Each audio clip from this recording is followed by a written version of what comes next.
Muy bien, bienvenidos a esta sesión de tutoría de la semana 31. El tema esta semana es los riesgos de la automedicación. La competencia en este tema es construye su identidad. El temario son los factores y riesgos de la automedicación y el objetivo que los estudiantes reconozcan los riesgos de la automedicación.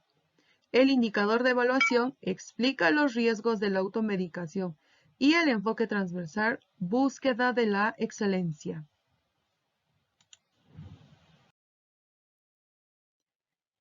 Bueno, empezamos con el tema entonces, los riesgos de la automedicación. El propósito otra vez, reconocer los factores y riesgos de la automedicación. Okay, vamos a empezar con el inicio. Vamos a aprender primero los factores y los riesgos de la automedicación. Leemos la siguiente infografía y las siguientes experiencias. Aquí vemos un joven que se siente mal, presenta algunos síntomas y aquí vemos a sus amigos aconsejándole a él que tome esto, tome aquello, ¿no? Los amigos y familiares bien intencionados. Pero después se siente peor y hasta con náuseas. ¿Qué ha pasado? Ahora vamos a leer esta experiencia que nos cuenta un cirujano. Dice él que una señora de 30 años presentaba retraso menstrual y dolor moderado en el hipogastrio. Se automedicó intensamente con analgésicos y antiinflamatorios y remitió el dolor. Al cabo de 3 días sufrió un choque hemorrágico y fue llevada a prisa al hospital donde la operé inmediatamente, pues le diagnostiqué embarazo tubárico. Se salvó por muy poco. La siguiente experiencia. Una joven de Sao Paulo creía estar anémica, cuando lo que tenía era insuficiencia renal crónica. Al haberse demorado el tratamiento, no quedó más opción que hacerle un trasplante. El facultativo que la atendió comenta, muchas veces el paciente se resiste a ir al médico, se automedica o emplea otros medios que le recomiendan profanos en la materia y termina con un cuadro grave. Según la infografía y las experiencias que leíste, ¿qué es la automedicación y cuáles son sus efectos? A continuación te presento las siguientes ideas fuerza para mayor información sobre los riesgos, sobre los factores y riesgos de la automedicación. Empecemos con el concepto, la automedicación. ¿Qué es la automedicación? Consiste en tomar medicamentos sin un diagnóstico previo y sin conocer realmente el grupo de medicina que se necesita. Factores que contribuyen a automedicarse. Vamos a analizar el primero. 1. Servicio de salud poco accesible en dinero y tiempo. Y es que es el tiempo que hace que las personas no vayan al médico. Como dijo este profesional, solo van al médico cuando se hallan en estado crítico. Y en tiempos de COVID-19 y aislamiento social, muchas personas optan por automedicarse si sienten algún malestar debido a que no pueden salir de casa y visitar a su médico de confianza. Número 2. Dolencias o enfermedades leves consideradas automedicables por las propias personas. Las medicinas bien empleadas son una fuente innegable de alivio. Tan solo la insulina, los antibióticos antiinflamatorios y sales de rehidratación oral salvan a un sinnúmero de personas, de ahí que las personas se automediquen.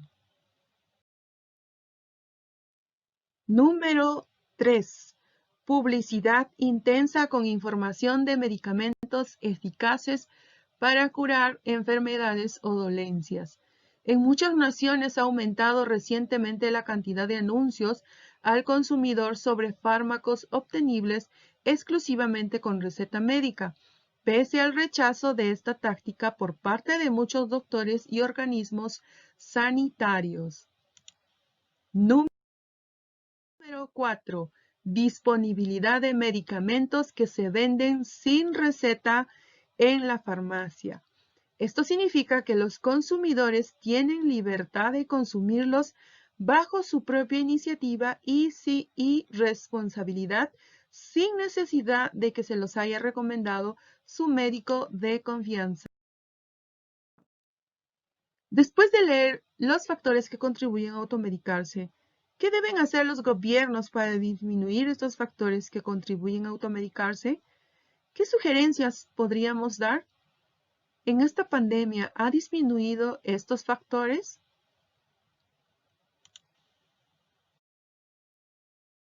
Riesgos de automedicarse. Ahora vamos a ver cuáles son los riesgos de la automedicación.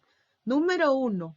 Muchos fármacos comunes ocasionan irritación estomacal e incluso náuseas, vómitos y hemorragias, dolores de cabeza, picazón del cuerpo y otros malestares por los efectos secundarios de las propias medicinas. Algunos son adictivos o perjudiciales para los riñones y el hígado. Número 2. Ineficacia del medicamento por no ser el indicado para el tipo de dolencia del paciente.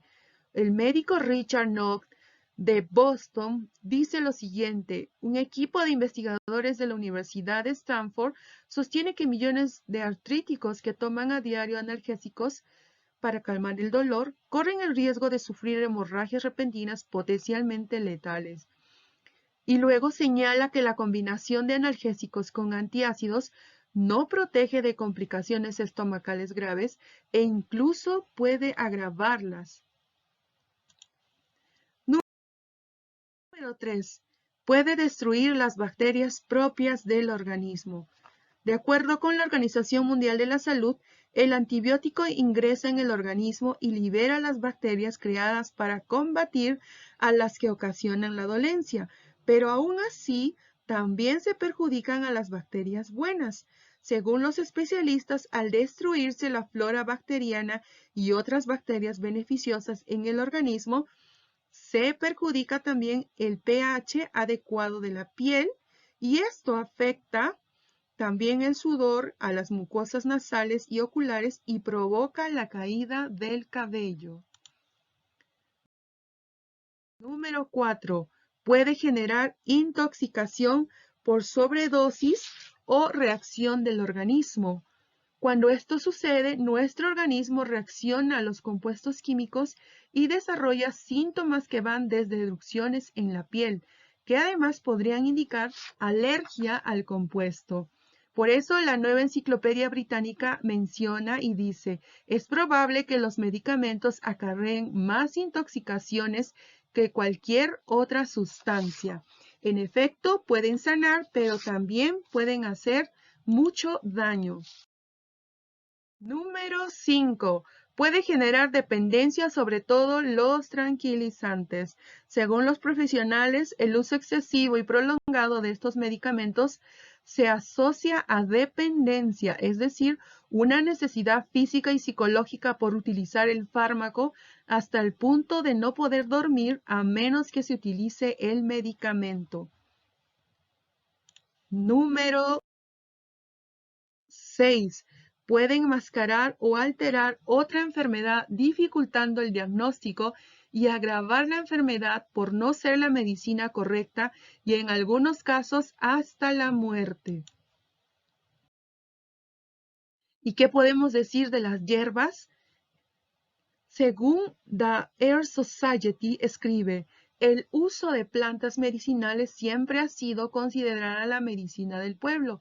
Luego prosigue: aunque la mayor parte de las hierbas son intrínsecamente muy seguras, hay que tratarlas con respeto. Nunca deben excederse las dosis recomendadas o seguir empleando remedios caseros si la situación es persistente, empeora o si el diagnóstico es dudoso. Después de leer los riesgos de la automedicación, ¿qué piensas ahora? ¿Qué debemos hacer todos y cómo podemos concientizar a las personas sobre estos riesgos de la automedicación? Prevención. ¿Cuál es la mejor prevención para evitar muchas de las enfermedades? Por ejemplo, frente al COVID, a este virus, tenemos 5 sugerencias que nos van a ayudar a evitar la propagación del virus y a también no enfermarnos. Y también mantener estos hábitos saludables en nuestra vida diaria. Y más importante, buscar información profesional y también información confiable. Recuerda, la mejor medicina es un estilo de vida saludable. Los mejores médicos del mundo son el doctor Dieta, el doctor Reposo y el doctor Alegría, escribió Jonathan Swift en el siglo XVIII. Entonces, ¿qué hemos aprendido? ¿Qué es la automedicación? ¿Cuáles son sus efectos? La actividad para esta semana será elaborar una frase sobre los riesgos de la automedicación. En base a estas instrucciones, número 1, conversa con tu familia sobre las costumbres de automedicarse y los riesgos que esto ocasiona. Número 2, revisa la fecha de vencimiento de los medicamentos que tengas en casa y desecha lo que ya no pueda ser usado y de lo que ya está vencido. Busca información confiable respecto a la automedicación en la etapa de la pandemia. Puedes tener como ejemplo las reacciones de las personas frente al COVID-19. Con todo ese aporte recibido, puedes crear una frase para la prevención de la automedicación. Bueno, hasta aquí hemos terminado con este tema sobre la automedicación. Espero lo hayan entendido y si no, pues pueden volverlo a escuchar.